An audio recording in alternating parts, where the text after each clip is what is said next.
Take a second and run you through my KTM build. It's a 2017 and a half KTM 450 SXF factory edition that I turned into a trail bike, more so because I don't do too much track riding, but I love the bike.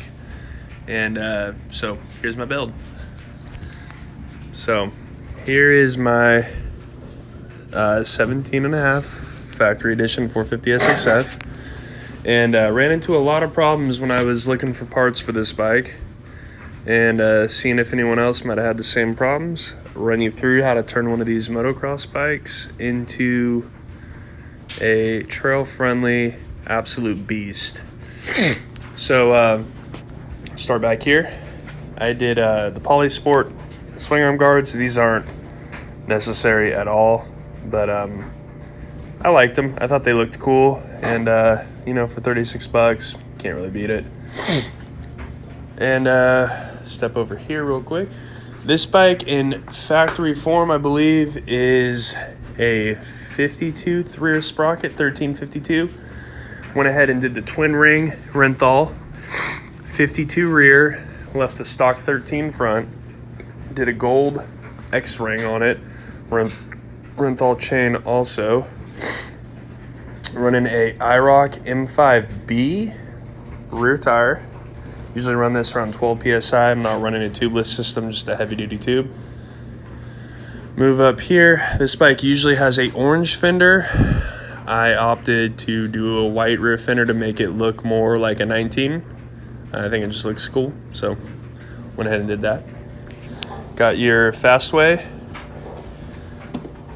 kickstand. Very helpful when on the trail. You know, not having to set your pretty expensive bike down in the dirt always helps. This bike did come factory with orange frame guards. They were nothing wrong with them. I just opted to get a little bit more grip on there, so I went with the Xcerbis. I'm not sure what you would call these, what the style is, but they're the Grip Motorsport.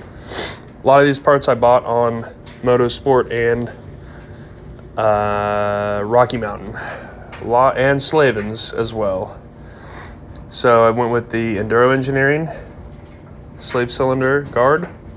Read a lot of horror stories about getting a rock in here. The factory setup is pretty inadequate, so this will help save that case right there. That'd be a real day ruiner.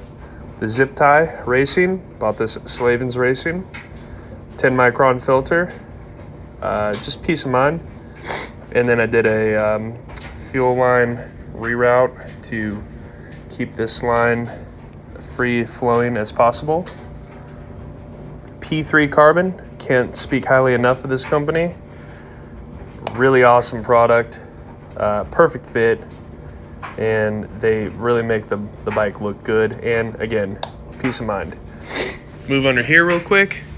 Running the Fastway adjustable rear linkage skid. And I'm running this on the number 2 setting, which is lowering the rear of the bike, I believe, 0.66 millimeter, I believe. It did help a lot. And big fan of that. Made the back end of this bike feel real nice. Moving along, running the Xcerbis 3.1 gallon desert tank, with a twin air filter screen in there as well, just to keep particulates out of the fuel filter, and then also running this along with the factory filters. So the EFI system on this bike is really, really well protected with this. Bought this step-up seat from a company by the name of ktmtwins. They're a local company in Northern California. Really good shipping, and for 150 bucks for a whole seat with the step-up and the gripper, again, couldn't really beat that price. So the factory edition does come with some bling on it. Kept that. Running the bar mounts rotated 180 degrees. Gives you about a ½ inch of forward bar. Big fan of that because I'm a taller guy. So I did enjoy that. And running a CR high bin bar on here.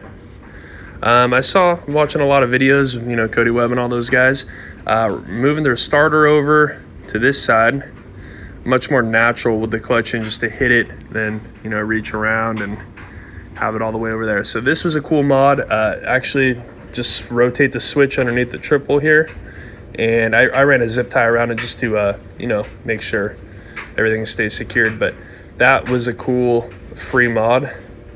ARC, breakaway levers. Not really needed. I just added these Cycro Pro-Bin bars. So the breakaway levers were not really necessary, but I had them previously to running a full wraparound bar, or I guess hand guard you'd call it, and they feel good. Little bit of waterproof grease in this little shaft right there on the through bolt, and work real nice, fully adjustable. Moving around, running the Flow radiator guards. Very blinged up and a little bit expensive, but you know, I figure radiators a day ruiner, and you know, time off is not really something I have a lot of, and time spent, gas getting to where I'm going riding and everything. It was just a good peace of mind to run the radiator guard on there.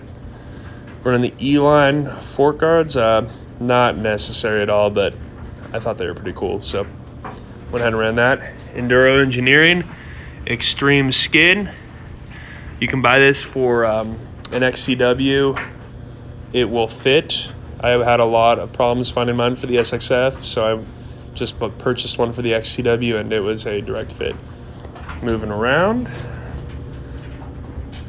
to this side, I did the Ride Engineering, a Showa CRF stabilizer, and I went ahead and drained the stock fluid out of this and installed Maxima 15 weight fork oil.